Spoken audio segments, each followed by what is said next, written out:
Bonjour à tout le monde, je m'appelle Madame Marchand-Brigitte, je suis la présidente du cabinet de la société Marchand Bonne Nouvelle.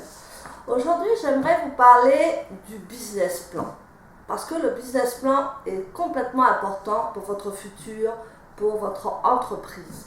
Donc, le business plan est un repère pour l'entrepreneur et son équipe.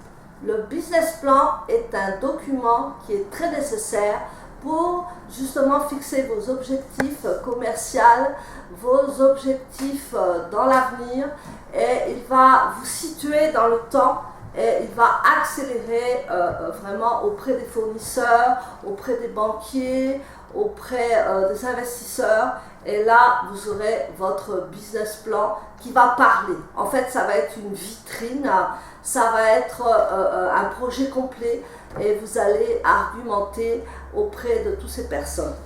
Donc, c'est un document, là vous allez revenir souvent pour faire un point détaillé, un point où vous allez remarquer si vous avez fait votre chiffre d'affaires, si vous avez des nouvelles stratégies, si vous allez mettre au point de nouveaux objectifs. Donc, il va beaucoup vous servir. Vous savez qu'un tiers des entreprises ne fonctionne plus au bout de 3 ans. Donc, vous allez faire un prévisionnel de 3 ans. Comme ça, vous allez avoir le temps d'anticiper, de voir comment vous allez faire. Donc, le business plan aussi est un document pour convaincre. Pour convaincre qui? Pour convaincre les fournisseurs, pour convaincre les banquiers et pour convaincre les investisseurs. Donc, vous allez voir qu'ils vont vous demander ce business plan à chaque fois que vous avez un rendez-vous. Vous savez, si vous n'avez pas de business plan, ça ne sera pas concluant, ça ne sera pas sérieux. Donc, tout le monde va vous demander ce business plan, ce document qui est très important et qui va vous emmener 3 ans vers l'avenir pour voir ce que vous êtes capable de faire et si votre projet tient la route. Premièrement, il y a les fournisseurs. Le fournisseur va regarder le business plan, lui, il va regarder la productivité. Donc, vous allez lui montrer un business plan qui va être réel dans le temps, qui va montrer le volume de ce que vous allez acheter, le volume de ce que vous allez entreprendre, pour que lui, il ait confiance en vous et que vous puissiez avoir un volume, mais qui est strict, qui est prévisionnel, mais aussi qui est structuré. Ensuite, vous allez avoir la banque. La banque, elle, va vous demander à long terme comment vous allez gérer ce business plan. Elle va voir votre potentialité dans ce que vous allez faire. Donc, elle va vous demander si vous voulez un terminal de paiement, si vous voulez acheter des devises étrangères, si vous voulez avoir des découvertes, si vous voulez avoir de l'affacturage, si vous voulez avoir un crédit en ligne.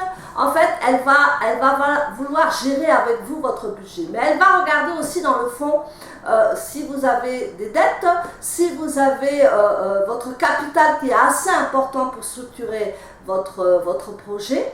En fait, ils vont voir une vue d'ensemble pour voir vraiment si vous êtes fidèle dans vos finances et si vous êtes capable de générer ce projet que vous lui présentez. Ensuite, il y a les investisseurs qui vont regarder aussi comment va revenir cet argent vers eux, s'ils peuvent investir en vous, s'ils peuvent générer aussi du retour sur investissement, c'est ce qui les intéresse, le retour sur investissement, et ils seront capables de vous dire si c'est concluant ou non. Donc, c'est vraiment une vitrine, c'est vraiment un document essentiel, le business plan. Donc aussi, votre business plan doit être lu. Il doit être vraiment lu, donc il doit être clair, il doit être aéré, il doit bien présenter les chiffres, il doit être crédible. Dans le temps, dans l'avenir, il faut qu'il y ait des chiffres raisonnables, il faut qu'il y ait des chiffres prévisionnels qui relatent, qui tiennent la route en fait. Et ensuite, ils pourront déduire toutes ces choses. Alors vous allez me dire, est-ce que le business plan est indispensable? Vous voyez qu'il est indispensable. Maintenant, c'est un non-retour. On ne peut plus faire autrement qu'avec le business plan. Donc, nous faisons dans le cabinet les business plans. Nous établissons des stratégies avec vous, commerciales, financières, et nous vous proposons ce business plan qui est vraiment quelque chose de merveilleux, de parfait pour vous. Vous pouvez nous contacter soit sur ma page web du cabinet de la société Marchand Bonne Nouvelle, où je vais mettre aussi un groupe privé Facebook où vous pouvez poser toutes vos questions et vous aurez toutes mes coordonnées. Vous allez voir en bas, vous pouvez cliquer pour voir ce que nous sommes en train de faire, ce business plan qui vous appartient, ce business plan qui va être prévisionnel, ce business plan qui va vous emmener dans le futur. Vraiment, à très bientôt. Je suis là pour vous servir, Madame Marchand.